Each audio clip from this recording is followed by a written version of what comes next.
Let's go. Streaming data free on the MTN network in South Africa. This is Omnisport. T's and C's apply.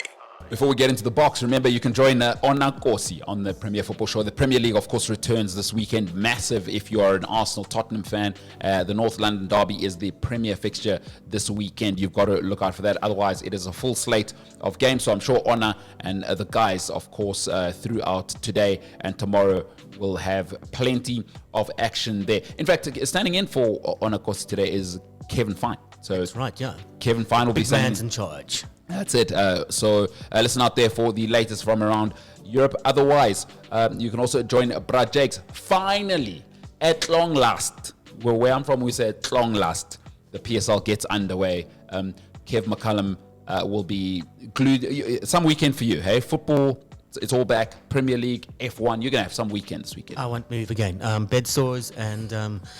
Uber Eats. That's it. That's it. Me, I'm done. That's it. PSL's back.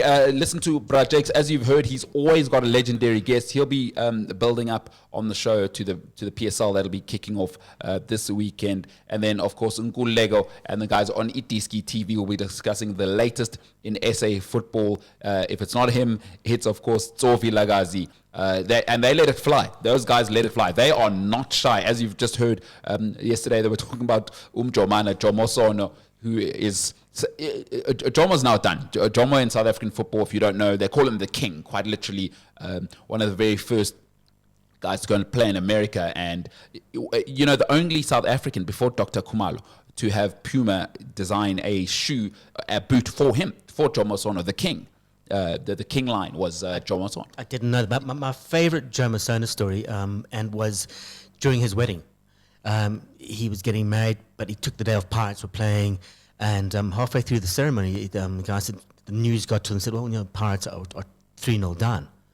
So he stopped the ceremony, rushed to the ground, and then scored the goals to help Pirates win the game. Oh, you're joking? I swear. No, that's absolutely true. That is absolutely true. It's a legendary story. That's why they call him the king, one of one, Jomana. So join the guys, Lego and the guests there. They're always talking about something. Yesterday they were talking about Jomo Sono and some of the things he's been saying. That is on Itiski TV. All right, let's get back to the Springboks. They have selected their side to head off to Argentina. They'll be playing 2 test matches there in the Rugby Championship. And all the Boks have to do is win one game and they win the Rugby Championship. It is theirs for the first time, can you believe, since 2019. 2019 was the last time anyone who wasn't called New Zealand won the Rugby Championship. That's unbelievable. It is. And remember, we had those COVID years in between. And it was a really tricky situation with the Rugby Championship in Argentina. I had to fly over and basically live in New Zealand. I think the Springboks may have pulled out the first year in 2020. There was some issues there. They didn't feel that they'd played enough rugby at provincial level for the Springboks to be then dropped in to this. Basically, what it might have been a dangerous situation for them. You know, going in undercooked, undertrained, without any sort of match fitness. Because match fitness for a rugby player doesn't just involve playing the game. It involves taking the hits, sure, getting used to the bruises, getting used to the impact, getting used to being able to tolerate and withstand the impacts, and then bounce back from them. And if you go into one match, there could have been a big chance of them getting injuries during COVID. But yeah, I mean, you can see the benefits now. You know, you've got a rested team. You know, great selections, great replacements, and great revolution. You know, it's a wonderful team to watch. Before we get into that, one of the strangest things ever. The one thing that made me appreciate crowds. I remember watching sport in COVID. So a lot of people won't have COVID again in their lives. And imagine how silly this is going to sound to our great grandkids. Like, what do you mean you stayed at home, locked up? You know, they may never see it again. But I remember watching the Springboks versus the British and Irish Lions during COVID. And it didn't feel good. Like, it makes you realize how important it is for the TV product that the stadiums are full. You see it with the Premier League and all the big the NFL and things like this. It matters that the crowd's there, right? As a viewer on TV, you would think it wouldn't, but it does. But during the Premiership, they were trying to play crowd noises, you know, in the grounds for the players as much as the fans back home. And I mean, it was bizarre. It was like watching practice games. You know, it was like the sort of watching. When I used to play for Rhodes, you know, we would play in an empty stadium. You could hear a guy across the field. You know, you'd pass it to me and you'd shout, and there'd be an echo of the stadium, and you would hear that during the Premiership. And rugby was almost like that as well. They tried to create. I think they tried to show as little of the stands as possible, but it was a hard act. I mean, it was just nothing to write home about at all. But yeah, absolutely amazing. By the way, Springbok tickets this past weekend, I was reading an article. There was a ticket that went for 11,000 rand. 11. But that's what winning does. If you win, people will pay anything. You can never overpay for greatness. Yeah, I will always believe that. You can never overpay for a great knife, a great whatever it is, a great plate, Le Creuset, you yuppies out there, you use all of these fancy things. But you can't overpay for greatness. That's what the Springboks are right now.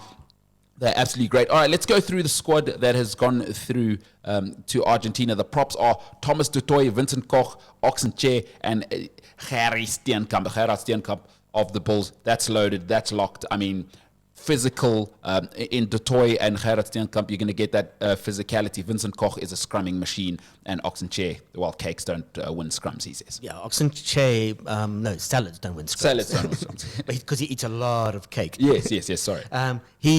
Oxenchair is quite possibly the best prop in the world right now. There's something about him that's just special. He changes games when he comes on, and when he starts, he's basically a muscle machine.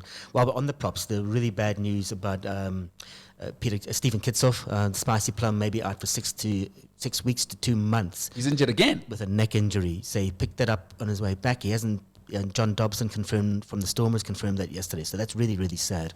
That's awful news, because you were saying Oxenchair is the best prop in the world. Yeah. The other best prop in the world is Stephen Kitsoff. Yeah. And then you got Vincent Koch, Frans Malherbe. We got loads of them, but you're absolutely right. I think the Spicy Plum came back early from Ulster. He didn't enjoy it there. He wasn't fitting in, and he's back with the Stormers, and he's picked up an injury. So let's hope it's not too serious, but let's hope it's 6 weeks rather than 2 months. Let's hope he's fine for the next World Cup. Whatever happens is obviously we want him fit and playing, but we need him, Oxenchair, all of these great props ready for the World Cup. That is very, very sad news, because you know what it is about him. He's very popular across the board, by the way. There are some players who are popular in and amongst their own certain, group, but he's popular. Black people love that guy. Spicy Plum, they just love him. The Xhosa guys love him. So he's a real talisman of the team. We need him fit. We need him rearing and kicking. Our hookers are Johan Grobbelaar, Malcolm Marx. So those are the two hookers that he's taking over there. Bongi Mbonambi is one of the guys who's being arrested. Grobbelaar, if you haven't seen him, I love a physical hooker. Yeah, absolute monster. And that sounds disgusting, but I didn't mean it like that. No, he's an absolute monster. There's the quandary that Rassie might have is, who does he pick? Does he start with Johan Grobbelaar? Does he start with Marx? Does he start with experience? Does he start with the monster? Maybe he'll start with the monster and then have the experience as backup. But I think Malcolm Marx deserves a start every now and then.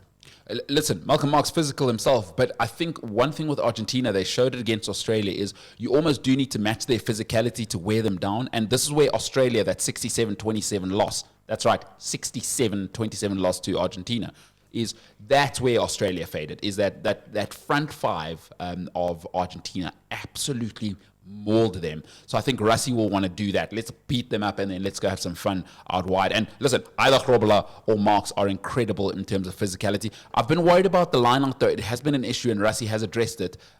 Malcolm Marx, I don't know what's going on there, whether it's about the locks, the new locks combinations. Obviously you do need a Victor Matfield type of jumper, but I hope they sort that out and I hope Grobbelaar has a great start. Let's move on to the locks. It's loaded here again. It's Eben Etzebeth. It's Nicolas Jansa van Rensberg. It's Salman Murat. And it's Ruan Nokia. Salman Murat's an interesting one because he's almost viewed as like kind of Bobby Skinstad was early on in that 2007 winning World Cup, where he's the captain of the B team.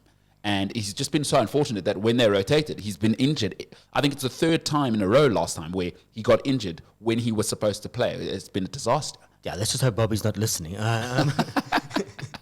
But Bobby was important for the change. But Salman Murat's more than just important for the change room because Bobby brought that experience to that squad. And Salman Murat is seen as an ex-captain. But let's hope that there's injury concerns. I mean, he did get a big bang in the early game against Australia, and that's why he's been left out. But he'll be back. Rowan Nokia, another guy who brings tremendous physicality there in the locks and great in the line out. Eben Etzebeth, of course, I think he just wants to play 1,000 test matches, so he's going to play every single game.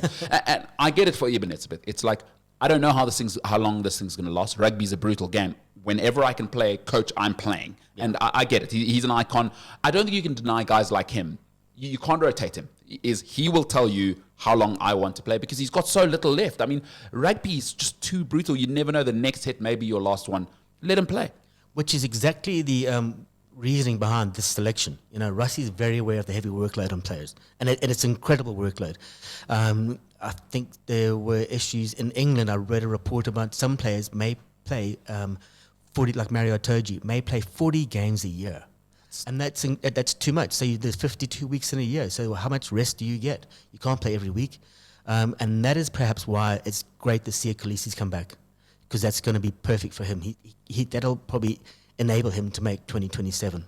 Let's move on to our loose forward. Speaking of Siya Kolisi, Jason Dixon from the Stormers, Siya Kolisi, Elrich Lou, Kwagga Smith, Marco van Staden, and Jasper Visser. Those are your loose forwards. I mean, what more do I need to say? Nothing. They're just genius all the way through. They're brilliant players, monsters. Siya Kolisi is probably playing some of the best rugby of his life, despite Mr. Rossing 92 president being invisible and overweight.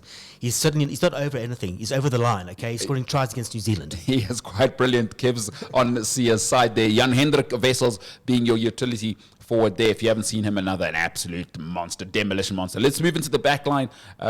Kevin McCullum's favourite, Jane Hendrickse, is in the squad. Kobus Reinach and then Grant Williams.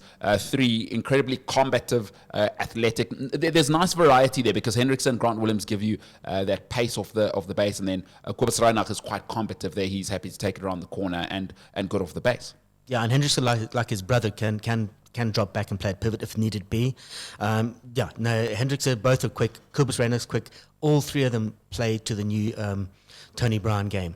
That quick boom from the base, gone.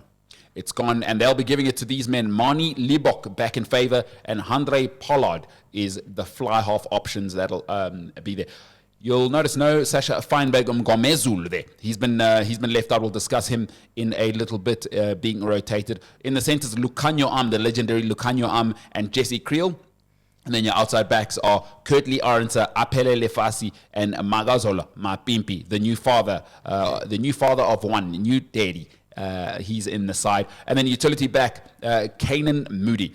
Your rested stars are Bongi Mbonambi, Frans Malherbe, Pieter Stef de Toy, Sasha Feinberg Mgomezulu, Damian de Allende, Cheslin Kolbe, and Willie le Roux. That Sasha one's interesting. I guess you don't want to burn the kid out, and we got to keep in mind there's 3 years left to the World Cup. Relax. Yeah, people have said it was a bit of a surprise because he's been involved in pretty much every game thus far, and that may be it. You know, he'll probably definitely play at Mbombela when we take them on September 28th. So he'll be around for that game at home. I think he wants to see how Manie Libbok stands up. So you may see him either start or come on for Pollard at some stage. You know, Pollard is the sort of safety net, which is a terrible thing to say about Libbok. Libbok is not. Libbok, believe me, is an outstanding talent, but sometimes he gets shaky. 0788 777716. If you are just joining us, we're talking about the Springboks squad that will be going to Argentina to play the Rugby Championship there. Any player you're particularly excited about, Kev? I mean, I can't get over Grant Williams at the moment. I think he's going to be an absolute genius. I love the way he plays. I love the speed of the man, the fact that he plays on the wing. He's the fastest man on the team. He is the fastest. And he's playing at 9. And he's not afraid. I mean, that try he scored against the All Blacks was outstanding. You know, just a bit of genius, bit of a dummy. The replacement lock for the All Blacks is apparently is still in the stand, running towards the stands. He bought such a big dummy. Grant Williams is my man. Grant Williams is your man. Kanan Moody, for me, I find it disgusting that South African rugby has forgotten about this young guy. I absolutely love him. Love a bit of physicality on a rugby play. He's 191 centimeters, 100 kilograms, and a flying machine. And I love that he's able to step and do all the right things. Let us know your thoughts if you're a Springbok fan. 0788 777716. The Boks go to Argentina. Will they lift that trophy for the first time since 2019? Coming up next, We're going to get into our feature of the day, then we'll wrap up the show and give you our answer to, of course, the question of the day. So we're going to break down a complicated topic in 5 minutes. Coming up next. Let's go. Streaming data free on the MTM network in South Africa. This is Omnisport. T's and C's apply.